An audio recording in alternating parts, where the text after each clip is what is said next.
Avatar Country, 10 tracks, 43 minutes, the 7th studio album from the Swedish metal band, released January 2018 via Entertainment One and Century Media. Produced by Jay Ruston, recorded at Spin Road Studios in Sweden.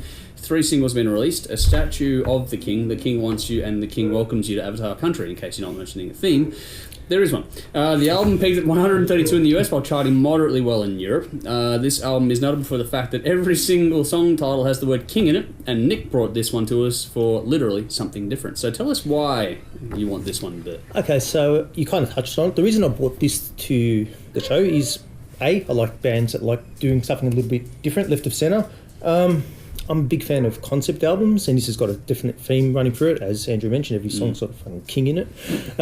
And also, too many metal bands nowadays take themselves too seriously, and this band really doesn't. They have fun with it. So that's why I brought this thing. And look, they keep it interesting. That was the main thing that I brought to it. And also, it's one of those bands that kind of flies under the radar, which I don't know if any of us guys or even the viewers have really heard about them before. I haven't heard of them before this.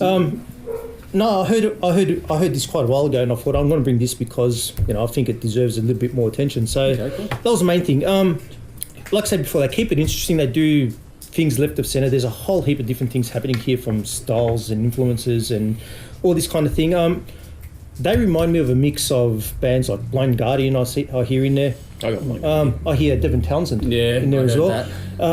And in amongst all that, you get some sugar kind of riffing in there. So these guys are kind of all over the place, but they keep it interesting, which is the main thing that I liked about this. This is, what do we say, the 10th album? Seventh album, okay. 7th album, but it's not as heavy as anything they've done in the past, because this band initially started out as a death metal band of all things. Oh, really? Yeah. They went from that to this? Yeah. They started out as a melodic death metal band. So this is obviously not as heavy as anything they've done in the past, and I reckon they've done that on purpose to kind of maybe try to get a bit more mainstream, get a bit more of the wider audience happening. Okay. Look, musically, I can't fault this. It's got great riffs and some of the finest guitar work since probably the Judas Priest album of this year, the twin guitar harmonies. Wow. I really got into this album in a big way. The singer looks like a cross between King Diamond and a Crazy Clown. Yep. That's a good look for anyone. Yeah. But I'll tell you what, when you talk about vocal delivery, this guy's got a set of pipes to die for. I'm very versatile.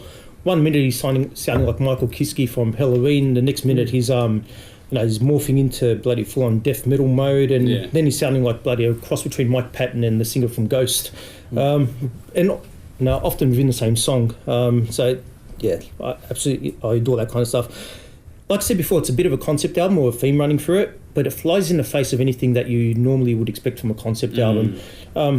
Very rarely do the songs stick to a format. There's just twists and turns all over this. For example, the first proper song after a small spoken or small instrumental intro, Legend of the King, that's got riffs for days in that. It's got instrumentation. It's got an instrumental section right in the middle of it, worthy of some of the finest Iron Maiden work. I mean, I listened to that. That's all got out of it straight away, and that leads into a song called "The King Welcomes You to Avatar Country," which is Devin Townsend.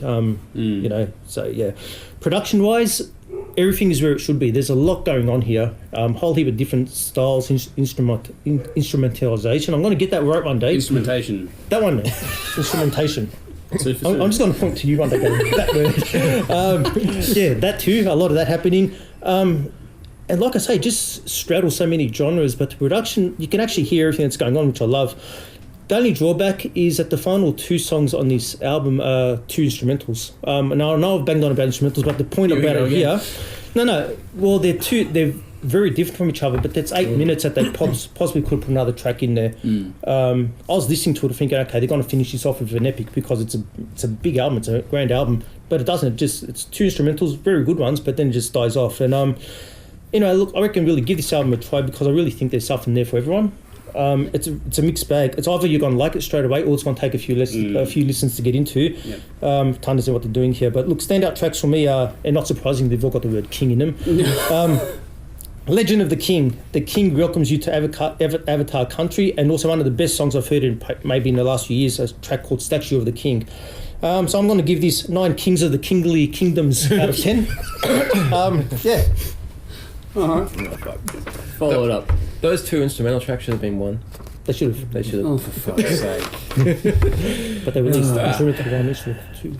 Yeah. I wasn't sure what to make of this. The intro was very off-putting, And I'm glad that didn't last long, and the album quickly got down to business, because that was just, what the hell am I listening to? The guitar work is great. There's some really nice work throughout these songs. I'm not sure on the vocals. Sometimes it's clean with backup harmonies. Other times there's a growl, and at times there's sounds a bit like Brian Johnson at times. Oh, yeah. Took a couple of listens, but it's a hybrid of styles. Not sure if this is a concept album or not, but it has the feel it's like different characters, or they're using the vocals and different musical styles as characters. So you said it was a concept album, so it's come across. I didn't know anything about this when I was listening to it. There's a few surprises throughout the album. I'm learning. Got an education from Nick. School of Hard Rock is in session. You're listening to Legend of the King, and then the King welcomes you to Avatar Country, and they completely shift in style. Even within the songs, there's a few changes. I'm not sure if this is medieval or if it's the Wild West. Then the next song, King's Hybrid, has death metal vocals, but so don't get too comfortable with what you're listening to, because it's gonna just pull the rug out from underneath you. Every song has the word king in it, as Nick and Andrew have covered off.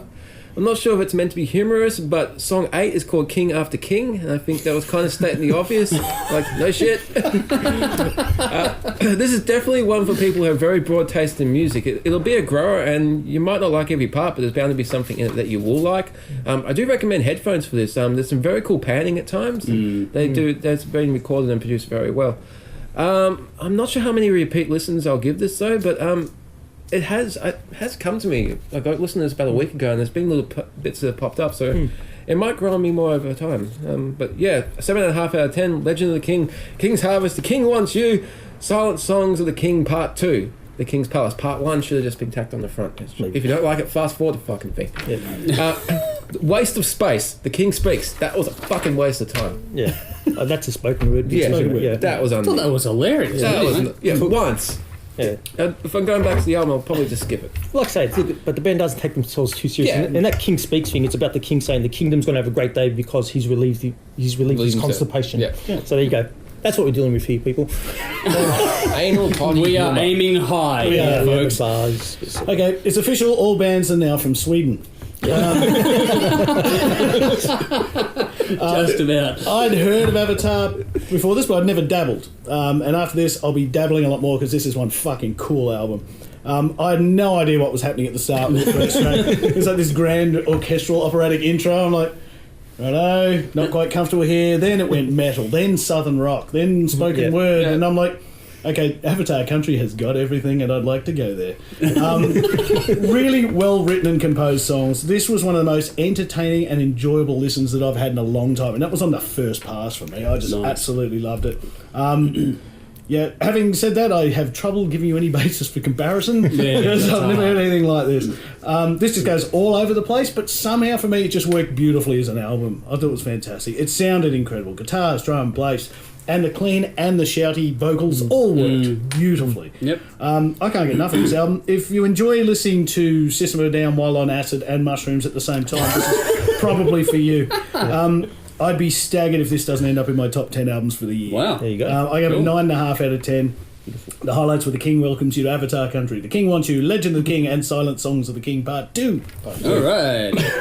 Special appearance by King Diamond. Should be. Well, this one, as has been covered, is more than a little bit different. It's hard to pigeonhole, and it's something else. It starts out with something that almost belongs to a stage play and a theatrical element that remains for the duration of the album. After that, though, comes one hell of a blend of rock and metal, some blistering guitar work, heavy vocals, blues, groove, really wonderful vocals, even monologues and instrumentals. Production is pretty good. Everything is quite clean and clear, well layered, and that's something... Oh, that's quite something, as there is more than you think mixed into this. When you start getting into it, there's a lot of layers in this, and the layering is impeccable, and it gets better the deeper you go. That becomes particularly noticeable once you hear the string and wind instruments being used on this, or the synth versions of that. Also, the theatrical and monologue elements really show that this is really well blended. It might be a bit bottom-heavy in the final analysis, in the mix, but not a big deal at all. I can't say I'm a fan of the growling vocals on this, but they serve their purpose, and they're well presented, just like everything else is. There's certainly some big live-setting moments on this record, I thought. Some fantastic groove on this. This would be a hell of a lot of fun to watch this band play this album live. It's got good track order and flow. I love how the main spoken bit is bang in the middle of the album and serves to break things up nicely. It's the whole flip from side A to side B. there's some damn fine fucking playing on this record too. Like amazing composition, great use of space in the songs. Quite a bit of this is damn impressive. I love the little progressive or jazz moments thrown in for good measure as well. This shouldn't flow as well as it does because of things like the heaviest track being followed by a very country or southern influenced song. It shouldn't work, but somehow it fucking does. If it wasn't for how talented they are, it would be a mess. But they've somehow managed to just get a wild pack of fucking whatever and just bring it into order. When this thing swings, fuck, it's good. This is entirely different to Night Flight Orchestra, but also somehow kind of reminds me of it a little bit. It's just the pure talent on display for me. I know you guys will disagree with that one after the last review, but anyway. But there are some amazing harmonies on this as well. Takes a few spins to get your head around it, but once you do, it's damn impressive and grows on you more and more. Not many hooks in this, but there is something about it that's memorable. Infectious as hell, and again, I can't stress how good this groove is. Some very cool panning on this, like Dave was mentioning as well. Fantastic guitar solos. It's well orchestrated. Even though this is both... This is allowing everyone to shine in performance and sound with the production. Like, it just everyone gets the little moment to sort of jump to the front. Fair bit of humour in it. It's well executed. The novelty does wear off on repeat listens, so I'll agree with Dave in that regard. Not only lyrically and concept-wise, but also in the music. That part puts me in mind a little bit of Devin Townsend. The whole... It's fun metal. Like, it's fun. Those two references in this are nothing like how this sounds, however. You can't pigeonhole this thing at all. It's well done lyrically. I love how they kept the theme around the king going all the way through without it being a definitive concept album. All in all, it's pretty much a metal album, if you wanted to really try and put it somewhere, but there's so much more to it than that. More than a few twists and turns, and I love the instrumental work on this. This is one a lot of people are either going to love or hate, but I really did enjoy this one more and more each time I gave it. It's been given 8.5 out of 10. I picked King After King, The King Orchestra Avatar Country, Silent Songs of the King Parts 1 and 2. So check it out for yourselves and let us know what you think.